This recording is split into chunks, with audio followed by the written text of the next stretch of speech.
I was going to be a translator for the United Nations after 1948. In 1948, in 1946, you see, I graduated from Northwestern March 28, 1947.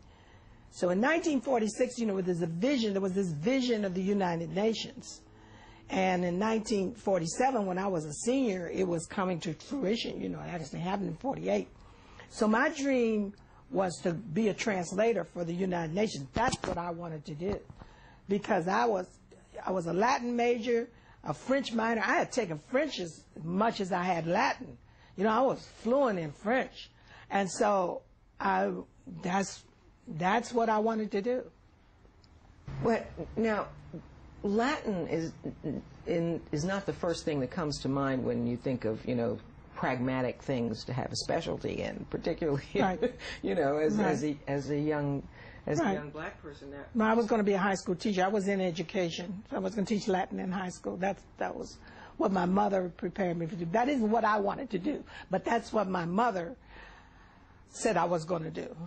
You were going to teach in high school? Yes, I was going to be a high school Latin teacher. So when you graduated from high school, and you got into Northwestern, yes, largely because of the intervention of your mother. Yes. What was the Northwestern experience like for you? Terrible. You couldn't even live on campus. You couldn't even live on campus. Black people, the only black person who lived on campus in all those years was the All-American Bernie Jefferson, who lived in Pearson Hall. No black people lived on Northwestern's campus until 1952. None. None. So you could go to class, but you could not live on the campus. Right. And then they didn't treat you well in class. We had a class in race relations.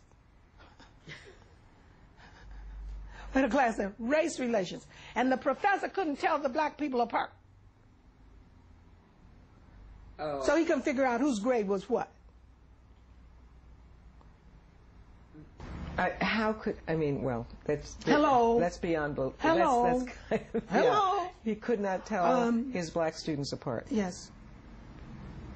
Were you making friends with other students? Was mostly Jews. Mostly Jews. Yeah, because they were discriminated against too. They had a quota. Now, they were permitted to have a house on campus because they were, after all, white.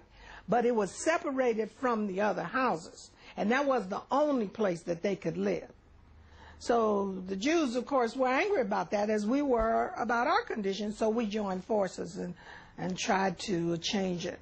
I understand that you were part of a demonstration outside of the president's house, yeah. And your mother came. Can you believe this? We were marching, you know, the Jews and the blacks. We were Negroes then.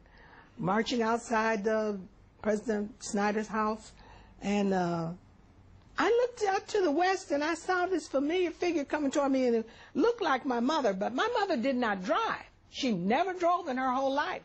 So, and my mother at that time worked at Great Lakes training station. You know, it's a long way from Evanston, and she didn't drive. So I looked, and it was the middle of the workday.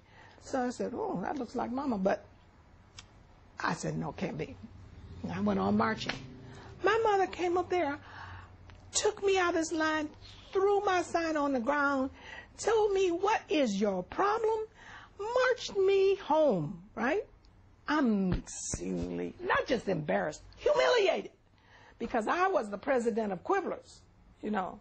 And then all my Jewish friends were out there, you know. And Quibblers my mother was, before we go, the African American, the Negro organization. Okay, all right. And she had just snatched you yes, out of the demonstration. Yes, and pushed me, you know, get out of here, you know. I was humiliated. But I later found out that the Jewish parents came and did the same thing to their children, you know, and all the ministers, you know, because Northwestern's religious school, so the ministers' kids go free. So all the ministers' kids, the Braithwaites, Beverly Stams, all the ministers' kids, their fathers came up there. Father Braithwaite came up there and got the Braithwaites. Father, you know. How did your mother find out about that? I have no idea. Not to this day. But this is what I heard. She didn't confirm it, but this is what I heard. The president called them and told them that we would lose our scholarships if one more day, and we'd all lose our scholarships. Uh-huh. So when she got you home, did she say anything? Yeah, she said, I can't afford to send you to Northwestern. I don't have enough money to keep you in Northwestern. What is your problem? So that was a very pragmatic lesson. That was the end of that.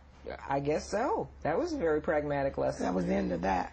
So and she told me, when you get your degree, if you want to fight Northwestern, you have my blessings. But until you get that degree. Right. So you graduated and immediately started working in the school system? Oh, yeah. I wouldn't go to the graduation. I hated Northwestern. I hated it. And I was not going to the graduation. It broke my mother's heart, but I was not going to do it. And I told her, no, I'm not. I'm not going to do it.